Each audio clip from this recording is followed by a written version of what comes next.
84 का चक्कर जो है लगाना पड़ेगा आपको। इसलिए इस मनुष्य शरीर जो मिला है इसको हल्के में मत लीजिए आप, ये बड़ा ही भाग्य से मिलता है। देवता लोग भी इस मनुष्य शरीर को पाने के लिए तरसते, देवता लोग भी मनुष्य शरीर को पाने के लिए तरसते। तो इस मनुष्य शरीर को पा करके अगर विषयों में अपना दिमाग लगा रहे हैं, घर परिवार संसार की तरफ अपना दिमाग लगा रहे हैं, तो आप विष लेकर अमृत छोड़ करके आप विष ले रहे हैं। और विष लेने वाला मरता ही मरता, मरने का मतलब आपको 84 का चक्कर भी काटना पड़ेगा।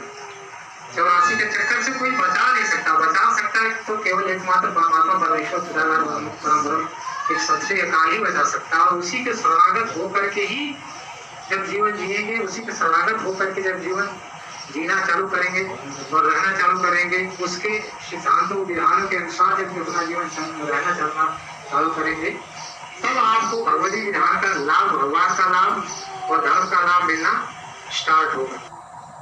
किसका आप कहेंगे मेरा है, ये पैर किसका है कि मेरा है, मुंह किसका कि हमारा है।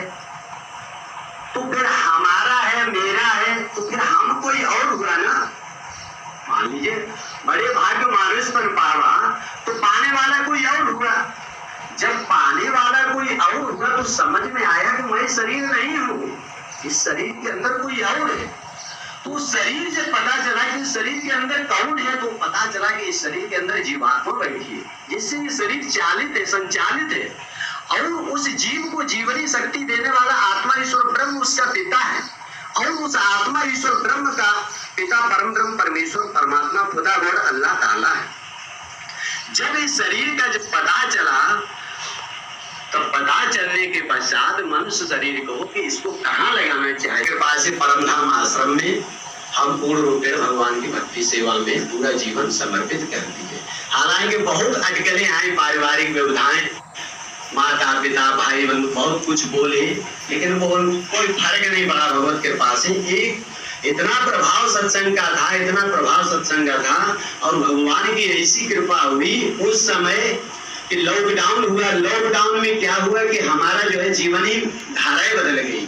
उस समय हम घर पर थे, तो सुबह से लेके शाम तक खेत में अकेले पड़े रहना, पेड़ की छांव के नीचे।